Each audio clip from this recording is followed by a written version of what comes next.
Hallelujah, hallelujah, hallelujah, hallelujah. Éternel, que de gloire tu es. Hallelujah, hallelujah, hallelujah, hallelujah. Éternel, que de gloire tu es. Oh, hallelujah, hallelujah. Tu es saint, tu es saint, Seigneur. Éternel Dieu, tout-puissant. Tu es l'agneau. Oui, tu es saint. Saint, saint, saint, Seigneur. Éternel Dieu. Oh, oh, oh, oh.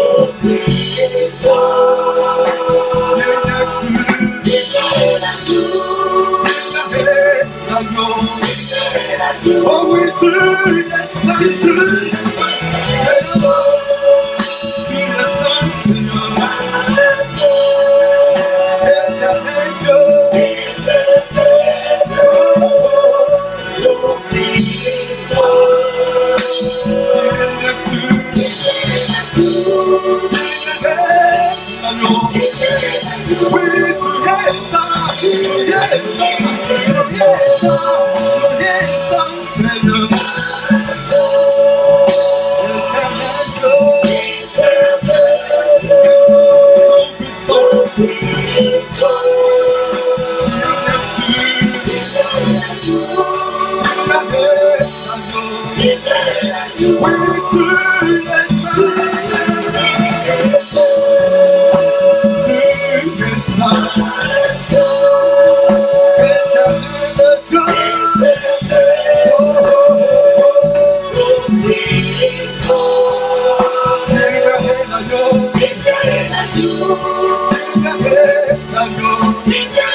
Acclamons le roi des rois, le Seigneur des seigneurs.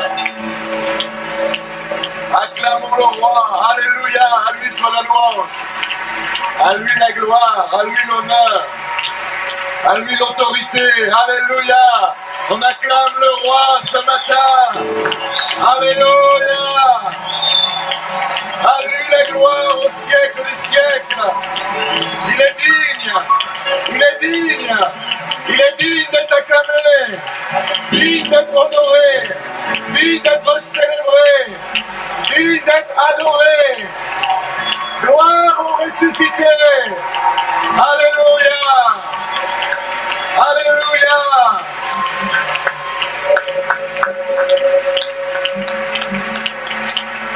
Alléluia. Que le nom de l'Éternel soit béni. Alléluia. Que son nom soit célébré, soit glorifié. Je suis vraiment heureux d'être là avec vous ce matin. Bonjour à tout à chacun, chacune. C'est une joie encore de se retrouver. Amen. Bon, c'était pas une joie pour vous, c'est une joie pour moi en tout cas. Hein? Moi, je suis heureux. Et vous aussi? Oh, c'est moyen ça. Et peut-être après le message, vous serez encore moins heureux de ce que je vais vous dire, mais ça fait rien. Ça, c'est pas grave. Non, je blague. Là, c'est vraiment une joie, un privilège encore d'être là et de pouvoir partager ces moments avec vous. Merci au pasteur Joseph Bondo pour son invitation. Merci également à l'Église. Je suis vraiment heureux de pouvoir à chaque fois, étant de passage sur Kinshasa, prêcher ici à la borne ou dans une des extensions, peu importe, là où je suis heureux de servir le Seigneur. Amen. C'est vraiment un privilège. J'étais sur Kinshasa depuis quelques jours maintenant dans le cadre de formation de leadership que nous organisons avec différents partenaires, Full Gospel. Monsieur le Président est là ce matin. Mes respects, Madame.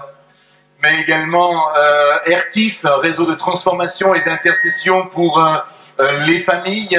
Et vraiment, nous croyons qu'il est important et vraiment nécessaire que chacun d'entre nous, nous puissions être formés en tant que leaders. Je ne suis pas en train de vous parler de toutes ces publications de leadership dont on entend, ou les ouvrages que nous pouvons avoir, ou sur certaines vidéos qui nous montrent du leadership, de management. Nous, en tant que serviteurs des dieux, en tant que chrétiens, en tant qu'hommes et femmes de Dieu qui voulons servir le roi des rois et le Seigneur des seigneurs, ce n'est pas du leadership de management que nous faisons, mais c'est un leadership à l'exemple de Jésus-Christ. Alléluia! Et la formation se porte vraiment là-dessus. Le leadership, avant d'être du management, c'est une attitude de cœur, c'est une mentalité, c'est un état d'esprit. Alléluia! À l'image de notre Seigneur. Le Seigneur Jésus-Christ est le leader par excellence. Amen. Que son nom soit béni. J'aimerais ouvrir la parole de Dieu avec vous. Je suis là pour ça. Et je suis là pour partager un message qui est sur mon cœur depuis quelques jours. Je ne vais pas être un enseignant ce matin. Je ne vais pas faire toutes sortes de points. J'ai vraiment une parole d'exhortation à vous apporter. Quelque chose qui est sur mon cœur, un désir de voir vraiment Dieu se manifester encore aujourd'hui. On a chanté depuis tout à l'heure des chants concernant la guérison, le miracle, la puissance, l'œuvre merveilleuse de Dieu. Amen. Je vous ai vu chanter, lever les bras, danser. Continuez à vous entraîner, bientôt vous allez danser aussi bien que les Blancs, vous allez voir.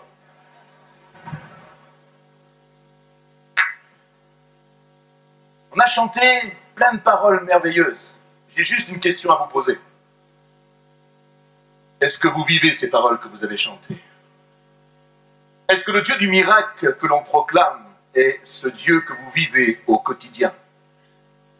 Est-il ce Dieu qui manifeste sa gloire pleinement? Depuis quand avez-vous vu la dernière guérison, le dernier miracle, l'action puissante de Dieu? J'aimerais vous dire que nous avons besoin de prendre conscience de ces choses. Parce que parfois l'Église, petit à petit, retombe dans ses habitudes, dans ses traditions, dans sa culture, et oublie que la lettre, elle tue, mais c'est l'Esprit de Dieu qui vivifie.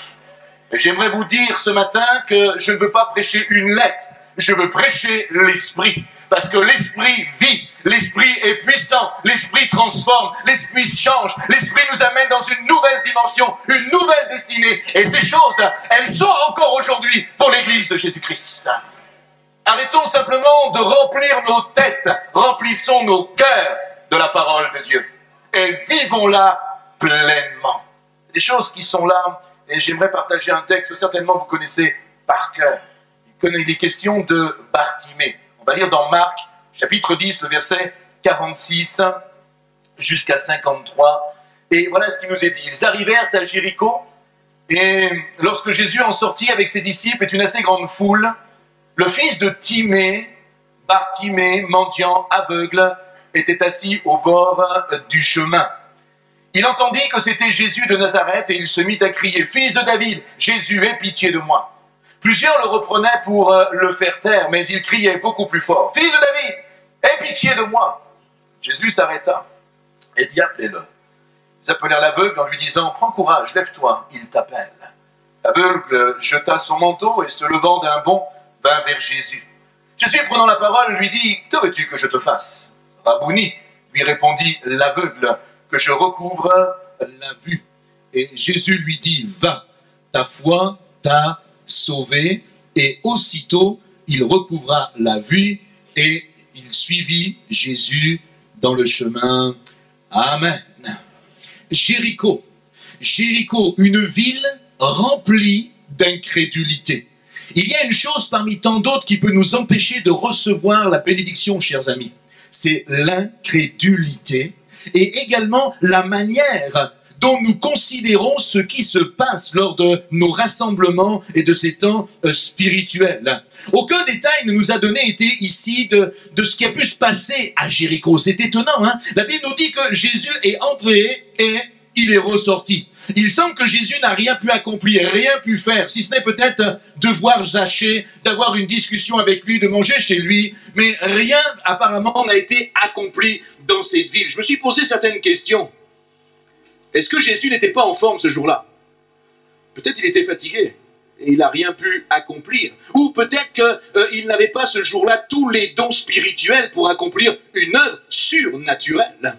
Ou alors peut-être que les gens de Jéricho, finalement, n'avaient besoin de rien. Ils n'avaient aucun besoin, aucun problème. Tout était impeccable, parfait pour eux. Et donc, par conséquent, ils n'avaient pas besoin de Jésus. Mais ça, j'en doute fort.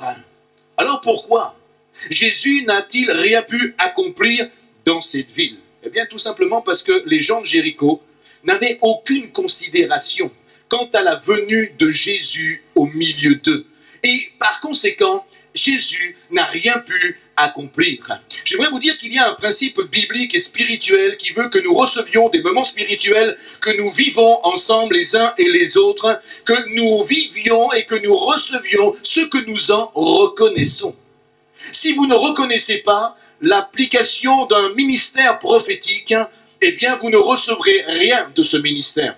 Si vous ne reconnaissez pas un ministère pastoral ou un ministère de docteur, d'enseignant, eh bien vous ne recevrez aucune instruction. Ces paroles vont vous fatiguer, ça ne vous intéressera pas et ça ne portera pas de fruits dans votre vie. Si vous ne reconnaissez pas le ministère apostolique ou le ministère d'évangéliste, avec le charisme et les dons et les signes, les prodiges et les miracles qu'ils accompagnent, eh bien si vous ne reconnaissez pas ces choses dans la personne qui annonce le message, vous n'en recevrez rien non plus. C'est un principe spirituel que nous retrouvons et que Jésus lui-même nous enseigne lorsqu'il va nous dire, par exemple, dans l'évangile de Marc, au chapitre 6 et au verset 4, « Un prophète n'est méprisé que dans sa patrie, parmi ses parents et dans sa maison. » Et la Bible nous dit, il ne put faire là aucun miracle. Si ce n'est qu'il imposa les mains à quelques malades et les guérit, il s'étonnait de quoi? Il s'étonnait de leur, merci la technique, vous êtes des super champions, il s'étonnait de leur incrédulité. J'aimerais que ce matin, il n'y ait pas de l'incrédulité au milieu de nous. Qu'il n'y ait pas de l'incrédulité, qu'il n'y ait pas un manque de considération qui règne dans les cœurs. J'aimerais vous inviter ce matin, non simplement à croire en Dieu, mais plus que de croire en Dieu, à croire Dieu. Il y a trop de gens qui croient en Dieu. Plein de gens croient en Dieu. Les catholiques, les protestants, les bouddhistes, les musulmans, tout le monde croit en Dieu. Quand vous discutez avec certaines personnes dans la rue, plein de gens vous parlez de Dieu, on ne sait même pas qui vraiment est Dieu, on a du mal même à l'identifier. Plein de gens croient en Dieu. Moi ce matin, j'aimerais pas vous amener à croire en Dieu, j'aimerais vous amener à croire Dieu. Sa parole, ce qu'il dit et ce qu'il veut faire dans votre vie. Croyez aux promesses que Dieu veut déverser sur votre vie. Ne prenez pas l'habitude de vous rassembler et de repartir sans rien recevoir, avec les mêmes problèmes, les mêmes difficultés, les mêmes faiblesses dans votre vie. Peut-être avec les mêmes questionnements, les choses qui sont là, pour lesquelles vous n'avez pas toujours de réponse. Paul dira aux Corinthiens, chapitre 11, verset 17, « Ne vous assemblez pas pour devenir pire. Assemblez-vous pour devenir...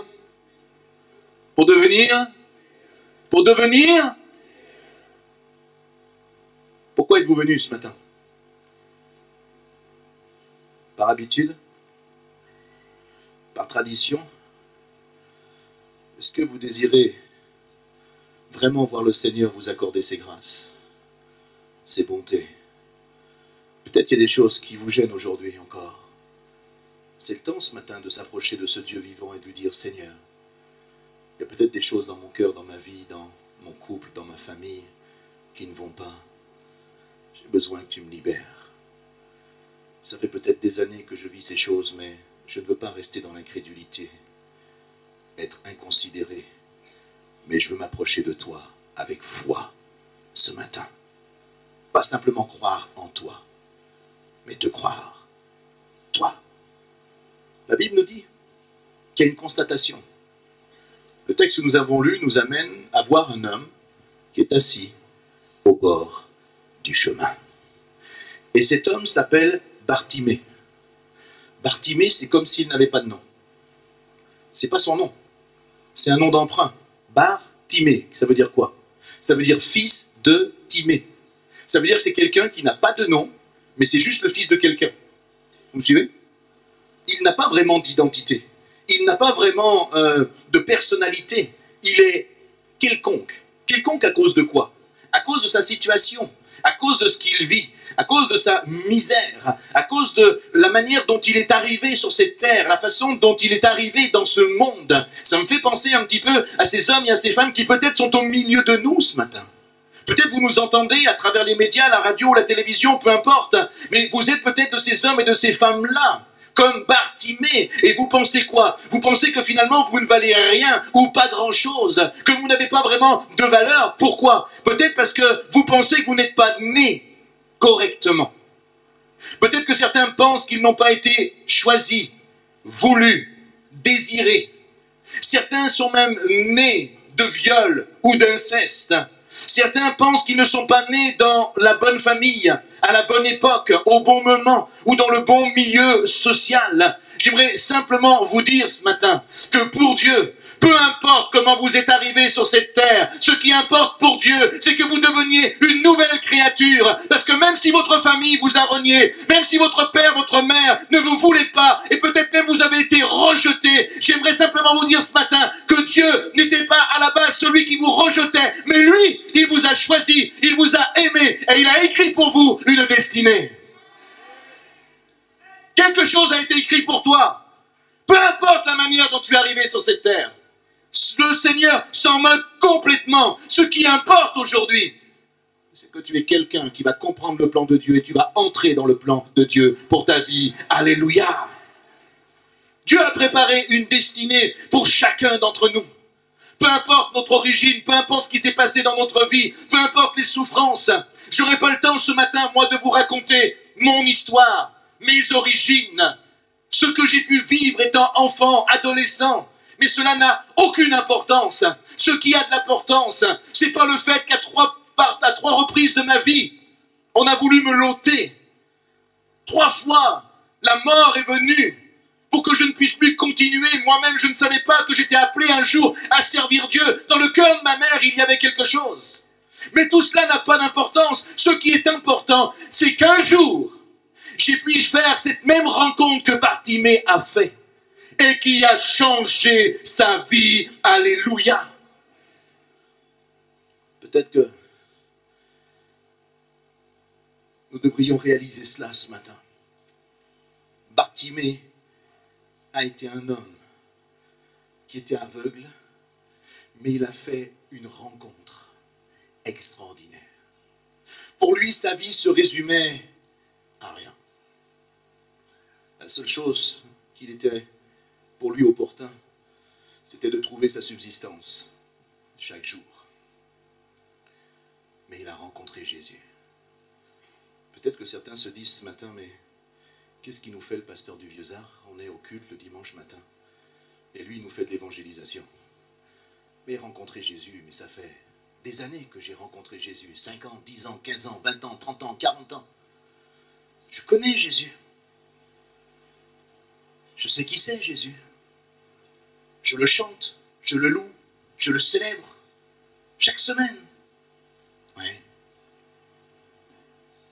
Mais je crois qu'on a un problème. Comment le célèbres-tu?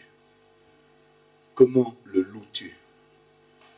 Est-ce que tu le loues par obligation? Est-ce que tu le loues par religiosité? Est-ce que tu le loues parce que tu dois le faire? Est-ce que chaque matin tu pries parce qu'on t'a dit qu'il fallait prier? Est-ce que chaque matin tu chantes ou tu lis ta Bible parce qu'on t'a dit qu'il fallait lire la Bible? Vous savez ce qui nous guette aujourd'hui, nous les chrétiens pentecôtistes? C'est la tradition, la religiosité, nos habitudes, tout aussi bonnes qu'elles soient, nos habitudes, notre culture. Je suis très étonné au Congo de voir que dans bien des familles chrétiennes, les cultures et la tradition prédominent sur les valeurs de la parole de Dieu. On fait passer en priorité la culture, la tradition, les habitudes familiales, plutôt que la réalité de la parole de Dieu. Nous devons revenir à la parole. Et nous devons sortir de notre religiosité. Vous savez comment vous pouvez savoir si vous êtes quelqu'un de religieux? Non, vous êtes des gens formidables, ici il n'y a pas de religieux. Mais je vais juste vous donner un petit signal. Si par exemple, vous ne faites plus habituellement ce que vous faites, par exemple, si vous avez l'habitude le matin de lire la Bible, de prier, et ensuite de partir au boulot, si toutefois, un jour ou deux, vous ne le faisiez plus, qu'allez-vous ressentir?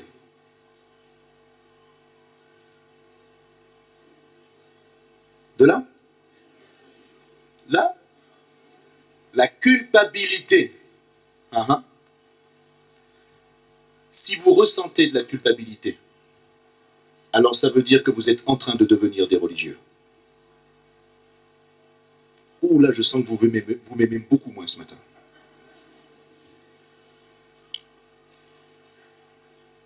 Que nous ressentions de la culpabilité lorsque nous péchons est une chose. Ça, c'est une chose. Saint-Esprit nous reprend. Mais lorsque nous faisons les choses de Dieu ou que nous ne les faisons pas, et que nous ressentions de la culpabilité, il y a un problème. C'est que nous sommes en train de devenir religieux, nous nous sommes habitués à une façon de faire, parce que dans l'épître aux Romains, au chapitre 8, verset 1er, la Bible nous dit que Christ nous a affranchis. Et qu'en Jésus-Christ, je suis libre. Ça veut dire quoi, être libre? Ça veut dire que je ne m'applique pas simplement le matin, pendant quelques minutes avant de boire mon café, à essayer de prier, à lire quelques versets de la Bible. Mais être libre en Jésus-Christ, ça veut dire que le Seigneur m'a libéré des liens de l'oppresseur. Ça veut dire que le Seigneur m'a affranchi de l'ennemi qui voulait tourmenter mon âme. Ça veut dire que Jésus-Christ a changé ma vie pour m'amener dans une nouvelle destinée, pour écrire une nouvelle page avec moi. Et ce que Christ a voulu accomplir dans ma vie, ce n'est pas simplement un rendez-vous de quelques instants, de quelques minutes, le matin ou une fois de temps en temps par semaine. Mais ce que Christ veut, c'est une vie au quotidien, seconde par seconde, minute par minute, heure par heure, avec moi, chaque jour. C'est ça la vie que Dieu veut nous donner aujourd'hui. Pas simplement apaiser notre conscience pendant quelques minutes le matin. Et si je ne le fais pas, je suis culpabilisé. Moi, je suis passé par là aussi. Du coup, j'ai arrêté. J'ai dit, Seigneur, pourquoi je suis culpabilisé? Le Seigneur m'a repris. Il m'a dit, tu es comme Bartimée. Bartimée, il connaissait la loi. Bartimée, il connaissait les Écritures, la loi de Moïse. Mais ceux qui connaissaient, il entend parler de Jésus et lui, il l'appelle fils de David. Il avait de la connaissance. Il y avait des choses qu'il avait entendues, qu'il avait reçues. Mais il ne pouvait rien appliquer. Il ne pouvait rien vivre concrètement à cause de sa situation. Mon frère, ma soeur, très souvent, nous sommes comme Bartimée. Nous en avons plein la tête. Nous entendons parler, nous avons de la connaissance, mais nous n'appliquons pas grand-chose de concret dans la vie de tous les jours. Le Seigneur ne veut pas simplement une rencontre le matin. Il veut te rencontrer chaque seconde de la journée. Chaque seconde de la journée. Chaque seconde de la journée. Là où tu es, dans ton emploi, dans ton travail, une relation, une intimité, quelque chose qui est là, où le Seigneur te voit à chaque instant. Le problème de beaucoup de chrétiens, c'est qu'aujourd'hui, on passe un petit moment le dimanche matin, on passe un petit moment dans la semaine avec le Seigneur, on fait une réunion de prière, et le reste de la semaine, on fait ce qu'on veut. Le Seigneur veut ramener son Église à lui. Le Seigneur veut ramener son Église à lui. Lorsque nous sommes arrivés ici avec mon épouse au Congo, au départ, c'était pour faire des campagnes d'évangélisation. quelques jours après que nous ayons commencé les campagnes d'évangélisation, le Seigneur nous a parlé de manière très claire et le Seigneur nous a dit, vous allez arrêter toutes ces campagnes d'évangélisation en RDC. J'ai dit, Seigneur, on est venu pour ça. Il dit, non, non, vous allez arrêter tout cela. Et j'ai dit, mais qu'est-ce qu'on va faire? Et pendant plusieurs jours, on a pris du temps avec mon épouse, on a prié. On a dit, Seigneur, pourquoi? Et ça remonte à quelques années de cela. Et le Seigneur nous a dit ceci. Je veux maintenant que dans ce pays, tu puisses prêcher. Tu seras invité par des églises, par des organismes. Et je veux que tu rétablisses la vérité de ma parole. Je ne comprenais pas ce que ça voulait dire.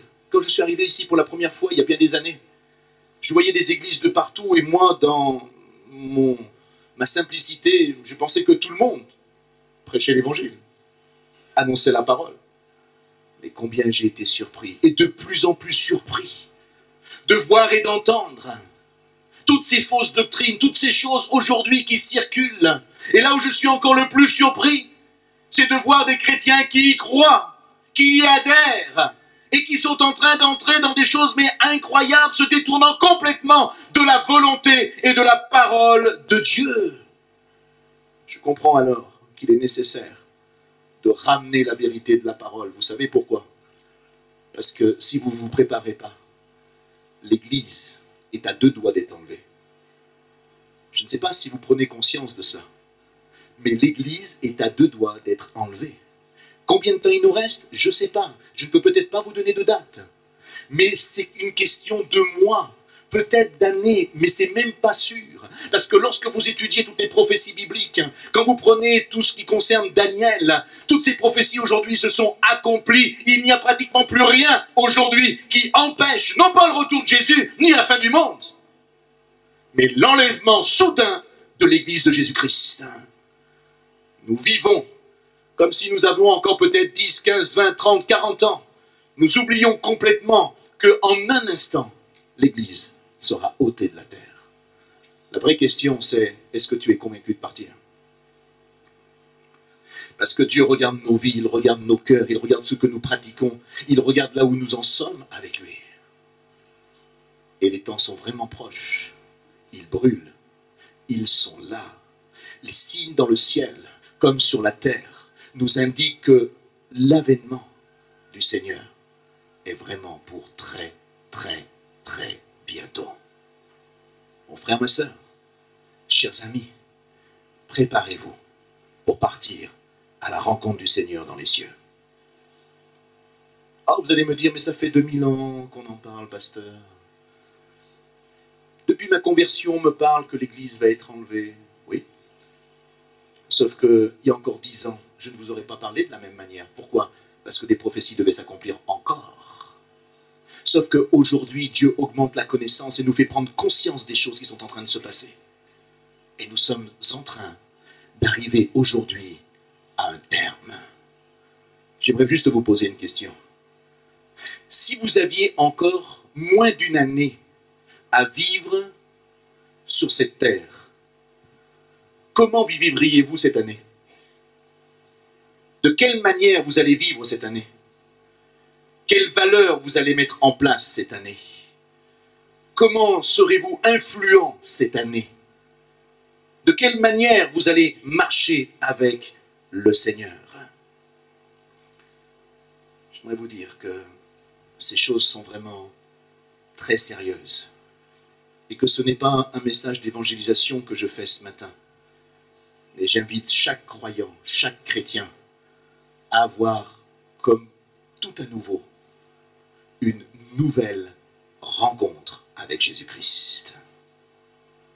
Une rencontre nouvelle pour recevoir une onction nouvelle, une fraîcheur nouvelle, un esprit nouveau qui t'amène dans une nouvelle destinée. Bartimée connaissait tout cela, mais sa vie était arrêtée, freinée, elle n'avançait plus. C'était terrible. Et c'est terrible lorsque nos handicaps, finalement, arrêtent nos vies, nous permettent de plus avancer. C'est terrible lorsque nos problèmes personnels, familiaux, sentimentaux, professionnels, c'est terrible lorsque le péché nous rattrape. C'est terrible lorsque des choses qu'on croyait réglées, vraiment terminées, ressurgissent finalement dans notre vie. C'est terrible lorsque la fierté, l'orgueil dominent à nouveau notre tempérament. Est-ce que vous luttez? Est-ce que vous combattez parfois avec certaines choses comme ça? Ils sont là, qui reviennent dans votre vie. Le problème, c'est que tout cela nous amène à ralentir notre marche et notre course avec Dieu. Moins d'ardeur, moins de consécration, moins de désir pour servir Dieu. Une croissance spirituelle ralentie, on semble stagner, la progression est comme arrêtée. Même certains pensent que Dieu les a abandonnés. Et dans cette spirale, bien sûr, eh bien, la communion avec Dieu semble tellement ralenti, on n'a plus de temps ni à lire, ni à prier, mais surtout à écouter, parce que ce que Dieu veut aujourd'hui, c'est que nous prenions du temps, non pas à lire, non pas à prier, parce que c'est dans ces moments-là, que lorsque nous avons terminé, on vient de faire notre café, on va partir au travail, et Dieu nous dit, mais c'est là que j'aimerais te parler. Tu viens de prendre un moment avec moi, et à peine le moment est fini, tu as déjà disparu. Vous savez, ça me fait penser un petit peu à ses amis parfois. Bon, ici au Congo, il n'y en a pas, hein. Mais en France, on a des gens parfois comme ça, ils viennent chez vous, tapent à la porte. Bonjour, ça va? Vous les faites entrer, ils s'installent dans le salon, et là, ils commencent à raconter toute leur vie. Et ils racontent toutes leurs histoires, toute leur vie, toutes sortes de choses. Ils sont là, vous leur servez quelque chose à boire, parce qu'ils parlent tellement que finalement, ils ont besoin de boire en même temps. Et vous essayez d'en placer une en même temps, vous savez, vous essayez de discuter. Non, vous ne pouvez pas placer quoi que ce soit, parce qu'ils sont toujours en train de parler. Ils n'ont pas fini une histoire, quelque chose, puis ils en racontent encore une autre. Et ça met du temps, ça prend du temps. Et au bout de 2 heures, 3 heures, 4 heures, ils sont là, ils regardent la montre. Ouh, c'est tard. Il va falloir qu'on y aille. Alors ils se lèvent. Et ils vous disent ça. C'était vraiment formidable. J'ai passé un super moment chez toi. C'était vraiment formidable. Et ils s'en vont. Eux, ils ont peut-être passé un moment formidable. Mais toi, certainement pas. T'as pas pu partager, t'as rien pu dire, rien. C'était eux tout le temps qui parlaient. J'aimerais te dire, mon frère, ma sœur, c'est exactement ce que Dieu pourrait penser de nous très souvent. Parce que très souvent, lorsque nous allons voir Dieu, lorsque nous avons une rencontre avec Dieu, c'est pour lui parler. C'est pour lui raconter toute notre vie. C'est pour lui donner les moindres détails de tout ce qui s'est passé. Seigneur, t'as vu dans le bus, il y a eu ceci, il y a eu cela. T'as vu le problème, t'as vu le frère untel, il a dit ceci, la sœur untel, elle a dit cela. Et puis après, il y a eu tel problème, etc. Et oui, mais tu te rappelles, en plus, elle était habillée comme ça. Lui, il était habillé comme ça. Et moi, j'avais pas ça. Et on fait que raconter notre vie au Seigneur. Et puis quand on a fait un grand amen, on dit « Oh Seigneur, c'était formidable, j'ai passé un bon moment avec toi. » Combien Dieu doit être frustré lorsqu'il nous voit agir de cette manière-là?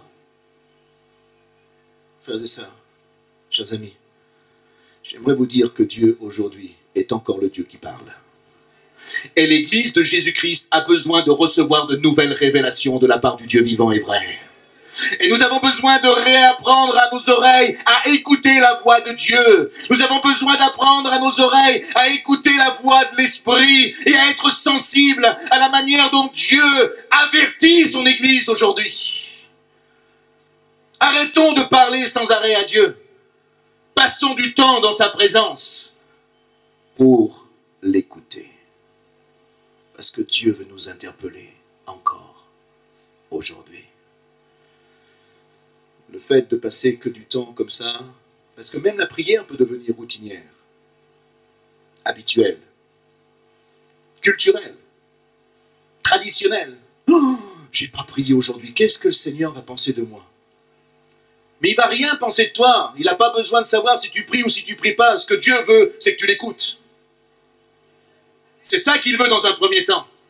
Il ne veut pas que tu accomplisses un devoir religieux. Il veut que tu l'écoutes, que tu lui obéisses, que tu te soumettes à lui et que tu avances dans ses voies. Et par conséquent, parce que tu vas l'écouter, l'entendre et accomplir sa volonté, alors naturellement, tu vas te mettre à lui parler et à prier.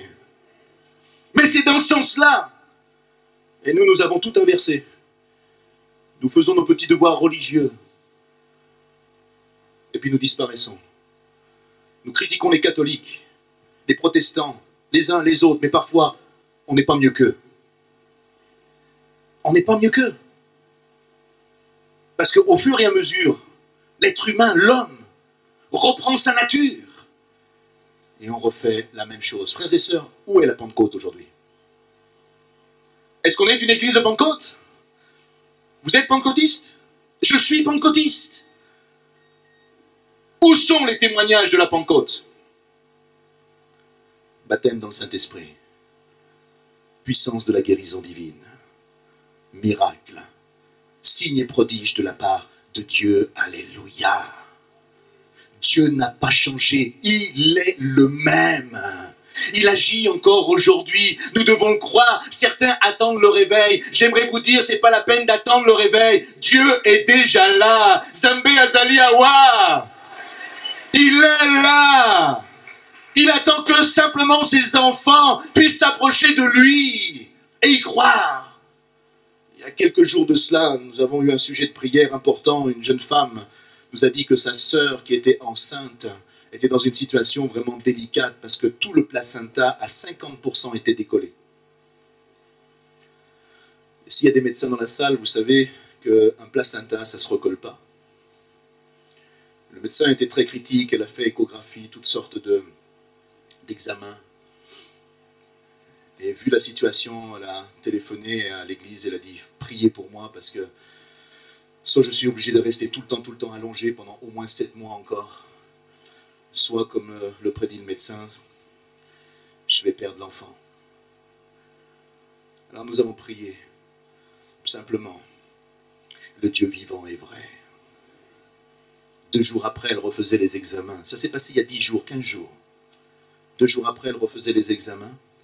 Et le gynécologue qui la suit regarde son dossier et lui dit « Mais qu'est-ce qui s'est passé? Vous avez fait quoi ?» Elle dit « Mais pourquoi ?» Elle dit « Parce que là, j'ai votre placenta qui est décollé. Et là, j'ai un placenta qui est parfaitement collé. » C'est pas possible, le médecin disait. C'est pas possible. Ça peut pas arriver. Mais tout est possible à celui qui croit. Alléluia. Il est encore aujourd'hui le Dieu du miracle. Il baptise encore du Saint-Esprit. Il accorde ses dons et ses grâces. Il donne du discernement, de la sagesse. Frères et sœurs, l'église de Pentecôte, vivons les dons spirituels que nous trouvons dans l'Épître aux Corinthiens. Mais vivons-les chaque jour, pas simplement une fois de temps en temps. Le fait de devenir religieux comme Bartimée, par la force des choses parfois, eh bien son âme était desséchée, abattue, languissante. Mais voilà, Bartimée a entendu quelque chose. Et ça a produit en lui une certaine situation. Et il y a une volonté qui a commencé à se déterminer. La Bible nous dit, il a entendu parler de Jésus, alors il s'est mis à crier « Jésus !» Fils de David, aie pitié de moi. J'imagine cet homme dans sa souffrance, il n'en peut plus, il en a assez, il en a même assez d'en avoir assez, il est épuisé par cela, il attend qu'une seule chose, c'est que le ciel s'ouvre et que la bénédiction de Dieu descende sur lui. Peut-être que toi ce soir, ce matin, tu es dans cette même situation. La seule chose que tu attends, c'est que le ciel s'ouvre enfin sur ta vie. Et Bartimée, dans un élan du cœur, dans un cri de désespoir, il s'est mis à crier à Dieu. Et c'est peut-être ce que tu devrais faire ce matin. Crier à Dieu également. Lui dire et reconnaître ta situation. Ne plus rien cacher. Et prendre comme Bartimée la décision, le choix de suivre le Seigneur un temps pour que quelque chose là maintenant se passe. Et la première chose que Bartimée va faire ici, c'est un acte volontaire. Oh, bien sûr, quand on fait ce choix, pendant ce temps-là maintenant, pour que quelque chose se passe dans notre vie, il y a toujours des oppositions, toujours des obstacles. Pour Bartimée, la Bible nous dit que plusieurs le reprenaient pour le faire taire. Ça gênait, il criait, il dérangeait. Et nous, on aime bien tout ce qui est politiquement correct. Alors il était là, il essayait de crier, et des gens le reprenaient en disant « Chut, mais il y a le maître qui est là, franchement, tu devrais te taire, tu fais vraiment trop de bruit. » Mon frère, ma sœur, qu'est-ce qui t'empêche aujourd'hui de répondre à l'appel de Jésus? Est-ce que c'est ta position dans l'église? Est-ce que c'est ta place? Est-ce que c'est ta fonction? Est-ce que c'est ton niveau social? Qu'est-ce qui t'empêche aujourd'hui de répondre pleinement à l'appel de Jésus-Christ? Les gens qui te regardent, les gens qui t'entourent, ce que les autres vont penser de toi, j'aimerais simplement te dire, peu importe ce que les hommes et les femmes peuvent penser de toi, ce qui est important ce matin, c'est qu'est-ce que Dieu pense de toi maintenant? Qu'est-ce que Dieu pense de tes choix? Qu'est-ce que Dieu pense de tes décisions? J'aimerais vous dire, frères et sœurs, que tout est un choix, on va y revenir dans un instant, tout est une décision. N'arrêtez de rester dans la fatalité, c'est le thème de mon message. Sortez de la fatalité pour entrer dans une vie de liberté avec Jésus-Christ. La bénédiction de Dieu, elle ne vient pas toute seule. Arrêtons d'être comme des enfants, la bouche ouverte en attendant chaque matin que les choses tombent du ciel. Dieu agit comme cela au départ avec des bébés spirituels. Un bébé ne peut pas se nourrir seul. Donc il a besoin d'une maman pour lui donner l'allaitement, la nourriture. Mais Dieu veut nous voir grandir. Pour que nous allions chercher nous-mêmes notre nourriture et qu'ensuite même nous allions nourrir les autres également. Frères et sœurs, grandissons. Ne laissez pas le courage, le découragement, ne laissez pas les gens vous juger, vous haranguer, pointer du doigt. Certaines personnes ont reçu ce ministère-là, toujours en train de critiquer, toujours en train de vouloir vous faire taire. Mais si vous avez fait le choix de rencontrer une nouvelle fois Jésus-Christ, faites-le ce matin. Le diable cherche à nous décourager. Pourquoi? Parce que son but est le suivant. Que nous n'arrivions pas à prendre les bonnes décisions dans notre vie.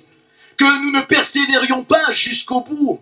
Que nous passions à côté de la bénédiction. Que nous nous éloignions du plan de Dieu. Et parfois, il n'a pas besoin que les autres viennent nous empêcher d'entrer dans les plans de Dieu. Parfois, c'est simplement nous-mêmes, notre fierté, notre orgueil, la honte de reconnaître notre situation, le fait de ne pas vouloir nous humilier devant Dieu et de partager notre situation avec vérité auprès d'un pasteur, d'un ami, quelqu'un qui est là, avec qui je vais pouvoir partager mon cœur en toute confidentialité. Mais voyez, Bartimée, il n'a pas voulu rester dans cette situation. Et alors que les autres voulaient le faire taire, lui, la Bible nous dit, il cria beaucoup plus fort. Comprenons ce matin que ce n'était pas simplement une question de puissance de voix, mais c'était surtout une question d'état d'esprit, de mentalité, de comportement. Et là, il va se passer quelque chose d'incroyable. Alors qu'il est en train de crier beaucoup plus fort, qu'il n'a pas écouté ces voix contraires. Et je sais qu'aujourd'hui, mon message, ce message de l'évangile, il est contraire à bien des messages dans les églises ou à des mouvances évangéliques. Je sais que ce message ne plaît pas. On préfère des messages un peu bizarres, un peu ostentatoire parfois même, un peu prospère. On préfère des messages qui tendent plutôt à prêcher l'expérience plutôt que la parole de Dieu. Mais la Bible ne nous a jamais invités à prêcher l'expérience. L'expérience, elle est propre à Dieu. C'est Dieu qui nous donne des expériences. Je pourrais vous passer toute une matinée à vous raconter mes expériences. Je pourrais vous dire comment un enfant est ressuscité et je pourrais vous donner cette expérience-là. Je pourrais vous dire combien de personnes ont été guéries, soit d'un cancer, soit de suscité. Je pourrais vous expliquer de quelle manière une femme a été guérie d'ulcère cancéreux à l'estomac et encore plein d'autres choses. Mais prêcher les expériences ne sert à rien. Nous devons nous appuyer sur la parole de Dieu. Regardez l'apôtre Pierre. La Bible nous dit dans les Actes des Apôtres qu'à un moment donné, son ombre couvrait les malades. Et les malades étaient guéris. Oui ou non? L'apôtre Paul. La Bible nous dit qu'il y avait tellement de malades là où ils étaient qu'à un moment donné, ils ont commencé à couper son costume.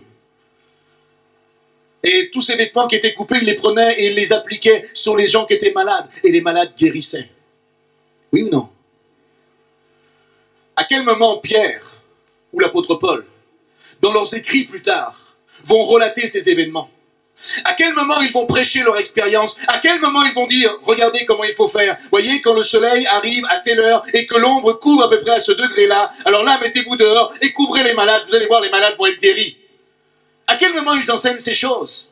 À quel moment l'apôtre Paul a dit, coupez de nouveau vos linges, etc., appliquez? Non. Nous ne prêchons pas l'expérience. Vous savez pourquoi? Parce que Dieu est le créateur. Et que pour lui, chaque situation est une situation particulière. Et j'ai vu des gens être guéris de la même maladie, mais Dieu s'y est toujours pris de manière différente, parce qu'il est le Créateur. Dieu fait ce qu'il veut, comme il le désire. La seule chose commune, c'est la foi. La foi dans le sacrifice de Jésus-Christ. La foi que dans ses meurtrissures, nous sommes guéris. La foi comme Bartimée, que si je crie à Jésus, il va me répondre. Mais vous n'avez pas à imiter un soi-disant homme de Dieu. Je suis pas là pour critiquer, mais vous n'avez pas à imiter un soi-disant apôtre ou prophète ou je ne sais qui. Nous n'imitons pas les hommes, nous imitons Jésus. Vous comprenez pourquoi Satan m'aime pas à Kinshasa? Mais un jour, nous allons rendre des comptes à Dieu. Et certains vont dire, mais moi je suis de Paul, moi je suis d'Apollos. De qui tu es? Moi je suis de Jésus-Christ. Et je veux garder le message. Et c'est pas facile de garder le message de Jésus. Même pour nous, prédicateurs. On est combattus. Il y a de la pression. Tenté parfois de prendre certaines déviances, parce qu'on a l'impression qu'en prenant certaines déviances, certains y arrivent plus facilement. Et j'aimerais vous dire que le chemin jusqu'au ciel, c'est pas un chemin qui est large et spacieux. C'est un chemin qui est étroit, resserré et caillouteux. Mais c'est sur ce chemin-là que Jésus nous a demandé de marcher. C'est pas sur le chemin large et spacieux que Jésus nous a fait la promesse d'être avec nous chaque jour. C'est là, sur le chemin dangereux, difficile, compliqué, où il y a la tentation. C'est là où Jésus a dit, là, je serai avec toi chaque jour. Chaque jour, je serai là. Je te porterai parfois même dans mes bras. Je vais t'accompagner. Et je vais t'accompagner jusqu'au bout. Ça, c'est la grâce de Dieu. C'est l'amour que le Seigneur nous donne encore aujourd'hui. Alléluia. Alors la Bible nous dit que Bartimée, il a crié encore beaucoup plus fort.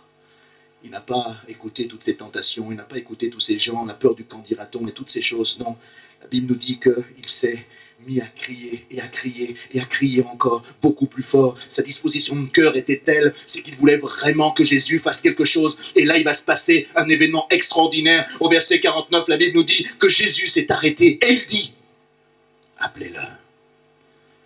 Est-ce que je peux te dire que ce matin, Jésus est là? Et Jésus vient de s'arrêter.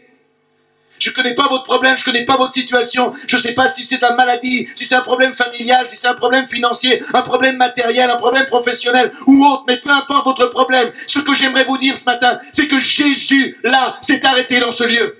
Et il t'appelle. Monique, Albert, Jérôme, Gérard, Berthe, je ne sais pas qui. Jésus t'appelle ce matin. Il t'appelle. Il te dit qu'il y a quelque chose à faire. Ce matin, il est là. Parce qu'il est venu pour que nous, ses enfants, nous ayons sa vie et sa vie en abondance. J'aimerais te dire ce matin qu'il entend ton cri. Il entend ta détresse, il entend ton angoisse, il entend ta souffrance. Et Dieu t'appelle maintenant. Il veut te renouveler, il veut te régénérer, il veut te restaurer, il veut te guérir, il veut te rendre fort, t'affermir, te rendre persévérant, parce que les temps sont courts, l'église est bientôt proche d'être enlevée, alors il veut te donner cette force, briser ton orgueil, ta fierté, et t'amener dans cette nouvelle destinée qu'il a écrite pour toi. Et il te dit ce matin, prends courage, lève-toi. Qui a besoin ce matin de faire une nouvelle rencontre avec Jésus-Christ? Vous voulez que je vous dise la vérité? Moi, j'ai besoin de faire chaque jour une nouvelle rencontre avec Jésus-Christ. J'ai besoin d'une rencontre fraîche. Quelque chose qui, à chaque moment, chaque instant, va me faire du bien. Oh, il y a un combat, oui, c'est vrai. Il y a un combat. Et j'aimerais vous inviter ce matin à prendre cette décision. C'est à vous de faire ce choix. La Bible dit dans le psaume 4, verset 2, « Quand je crie, réponds-moi. Quand je suis dans la détresse, sauve-moi. Aie pitié de moi. Écoute ma prière. » Dieu t'écoute ce matin. Mais maintenant, il aimerait aussi que tu puisses l'écouter. écouter à ton tour.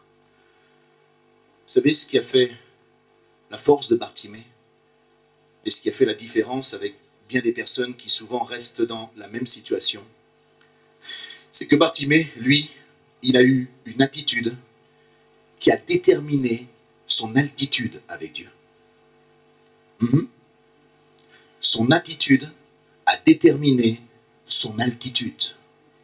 Il a reconnu son état. Physiquement, il était malade. Spirituellement, il était loin du temple. Moralement, il était assis, seul et abandonné au bord du chemin. Mais son attitude a pris le dessus. Il a eu une volonté de changer. Il n'a pas eu peur de la foule. Il n'a pas eu peur du qu'en dira-t-on.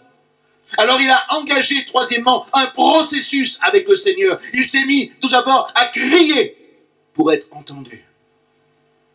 Et puis, quand il a entendu la voix de Dieu, de ce Seigneur qui l'appelait, qu'est-ce qu'il a fait, ce Bartimée?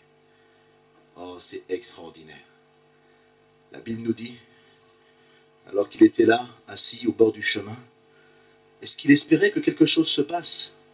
J'en sais rien. Mais je l'imagine dans sa misère. Je l'imagine dans sa maladie. Le ras-le-bol de sa situation. Le ras-le-bol de cet événement qui remplissait chaque instant sa vie. Et comment l'espoir, à un moment donné, a dû saisir son cœur. Lorsque là, des gens viennent le voir et lui disent « Prends courage, il t'appelle, lève-toi ». Est-ce qu'il a fait attendre le maître? Est-ce qu'il a hésité? Non, la Bible nous dit, en un instant, il a enlevé son manteau. Il a jeté son manteau. Et dans un instant, il a couru vers Jésus. Elle est allée à sa rencontre. J'aime cette image. Parce que le manteau de Bartimée, c'était ce manteau qui le rendait reconnaissable. C'était le manteau de la honte. C'était le manteau de la maladie. C'était le manteau de la pauvreté. C'était le manteau qu'il avait traîné là, au bord du chemin, toute sa vie. C'était le manteau qui le faisait reconnaître auprès de tout le monde. Et le manteau qu'il avait, c'était toute sa valeur. Même la loi de Moïse disait que s'il devait prêter son manteau en gage, le soir, le gageur devait lui rendre son manteau parce que c'était sa seule richesse et c'était le seul moyen qu'il avait de passer la nuit au chaud. Ce manteau, tout le monde savait qui c'était. Mais quand Jésus l'a appelé, Jésus ne lui a pas dit « enlève ton manteau ». Jésus lui a dit « viens ». Mais lui, il a enlevé son manteau. Il s'est défait toutes ces choses. Et il est venu vers Jésus. Et ce matin, tu as besoin de faire exactement la même chose. Tu as besoin d'enlever ton manteau, le manteau du péché, le manteau du mensonge, le manteau de l'adultère, le manteau de la critique, le manteau de la médisance, le manteau qui te couvre et qui t'écrase, ce manteau qui fait de toi ce que tu es aujourd'hui, avec ce manque de fraîcheur, avec ce manque de spiritualité. Dieu t'appelle aujourd'hui. Dieu t'appelle aujourd'hui. Et il te dit, laisse ton manteau, le manteau du matérialisme, le manteau de l'avarisme, le manteau qui est là, qui écrase ta vie, le manteau qui est là et qui domine toute ton existence. Le Seigneur te dit ce matin, laisse ton manteau. Viens à moi, te dit Jésus, parce que moi je vais te remplir. Moi je vais te donner ce dont tu as besoin. Moi je vais te bénir comme jamais tu n'as été béni. Moi je vais t'enrichir comme jamais tu as été enrichi. Peut-être pas de la manière dont toi tu penses, mais ce sera plus ta tête qui va être enrichie, c'est ton cœur qui va être enrichi. Alléluia! Le Seigneur t'appelle ce matin. Il te dit, j'ai quelque chose à faire avec toi. J'ai une œuvre, mais pour cela, il faut que tu acceptes de me rencontrer comme tout à nouveau. Il faut que tu acceptes de revenir à moi pleinement.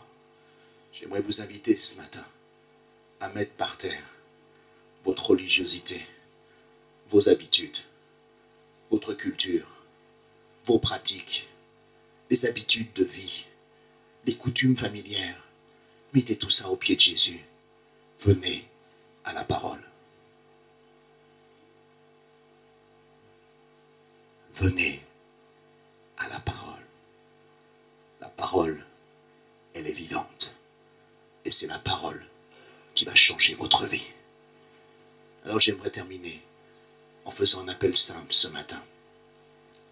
Parce que Jésus a posé une question à Bartimée. Jésus connaissait le problème de Bartimée. Et Jésus n'avait pas besoin de demander quoi que ce soit. Pourtant, il va demander à Bartimée, lorsqu'il s'est approché de lui, il va lui dire, « Que veux-tu que je te fasse ?» Mon frère, ma sœur, Jésus est là. Jésus est là. Et il te dit maintenant, « Que veux-tu que je te fasse ?» J'aimerais que nous puissions fermer nos yeux pendant quelques instants. J'aimerais que nous puissions prier pendant quelques instants. Demandez simplement aux musiciens de participer à ce moment. J'aimerais que vous puissiez répondre dans votre cœur, maintenant.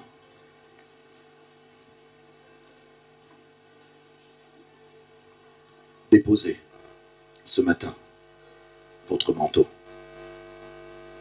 Le manteau de l'orgueil, le manteau de la fatigue spirituelle, le manteau de l'épreuve, le manteau de la dépression, le manteau de la maladie, le manteau de la fatigue, le manteau de la peur, de la crainte, le manteau de l'angoisse, le manteau de l'incrédulité, le manteau religieux que tu as laissé placer sur ta vie. Commence à proclamer.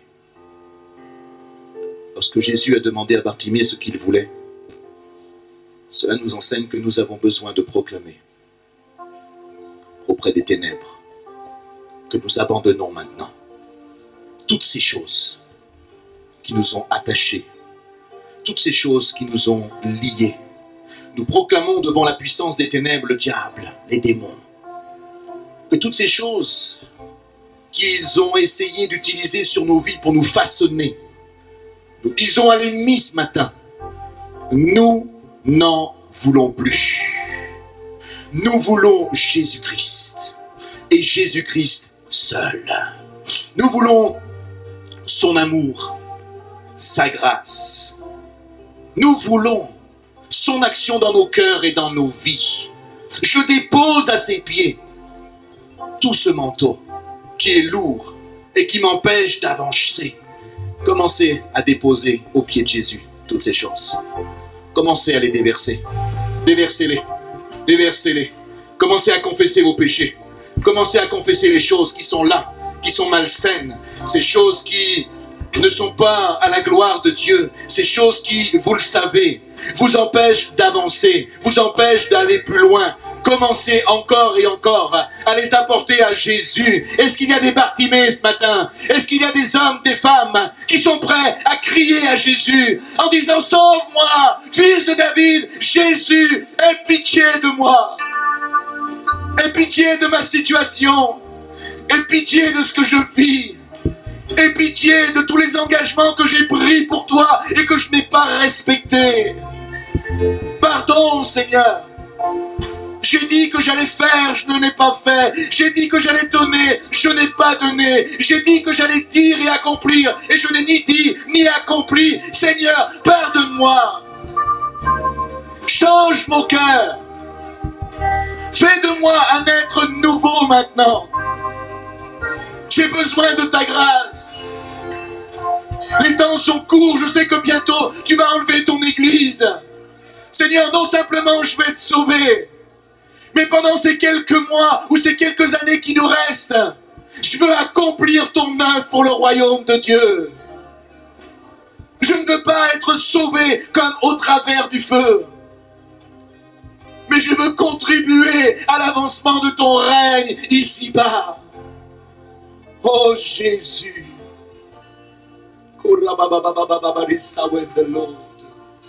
Déposez ces choses aux pieds du Seigneur.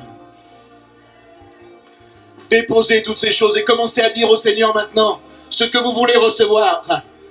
Jésus te parle personnellement. Il te dit maintenant à toi, là, face à face. Il te dit, que veux-tu que je te fasse?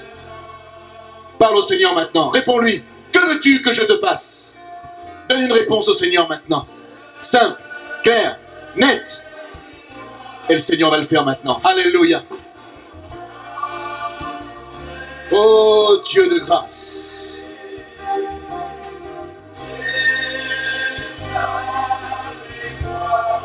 Merci Jésus.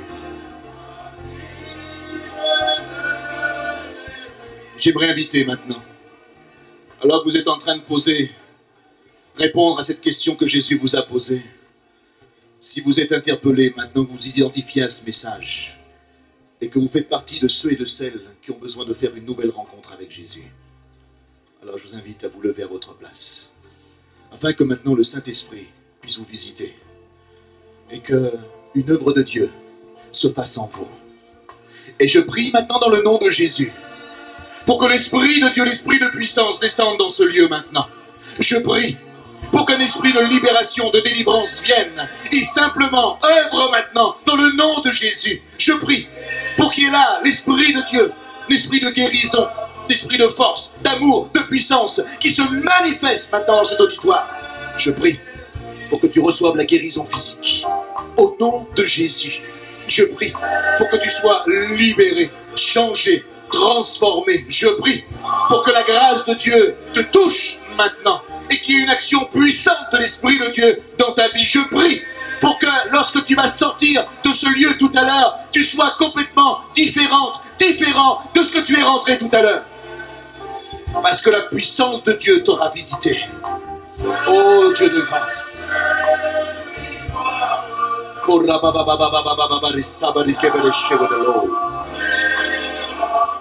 Tu es merveilleux, Jésus.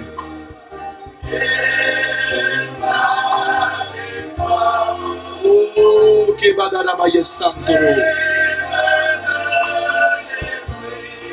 Alléluia.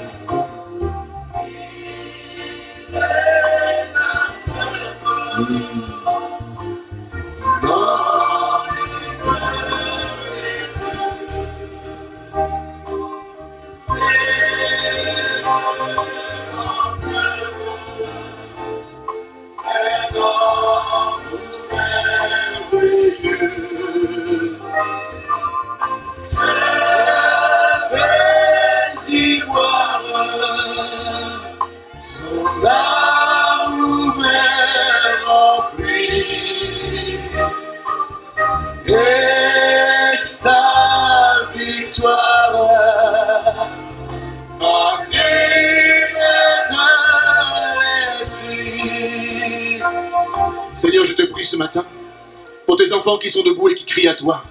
Ceux et celles qui sont là, qui ont déposé leur manteau, leur veste, leur blouson, peu importe, tout ce qu'ils viennent de déposer à terre, tout ce qui les empêchait, comme Bartimée, d'avancer, tout ce qui les reconnaissait, les amenait à être reconnaissables de toutes ces choses qui étaient sur leur vie. Ce matin, ils ont tout jeté à terre. C'est là, par terre. Ils ont déposé à tes pieds leurs fardeaux, leurs soucis. Ils réclament ta grâce ce matin. Ils réclament maintenant ta vie. Ils réclament une action puissante de ton esprit. Dieu de grâce, touche tes enfants maintenant.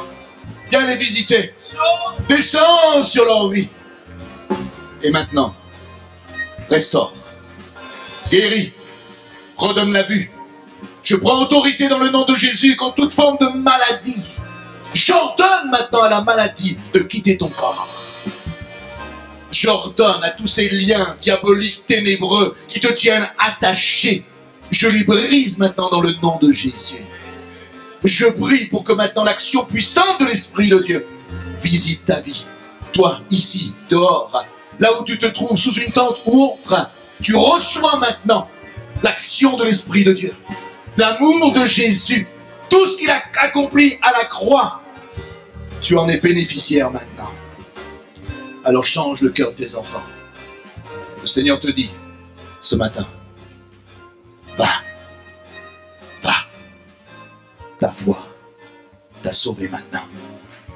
Ta foi t'a guéri. Ta foi t'a relevé. Ta foi t'a transformé. Ta foi t'a redonné la vie. Alléluia. Et n'oubliez pas que dès que Bartimée a retrouvé la vue, la Bible nous dit qu'il a suivi Jésus sur le chemin. Ne faites pas simplement que de recevoir sa bénédiction ce matin, mais engagez-vous maintenant à suivre Jésus jusqu'au bout du chemin. Que le Seigneur vous bénisse.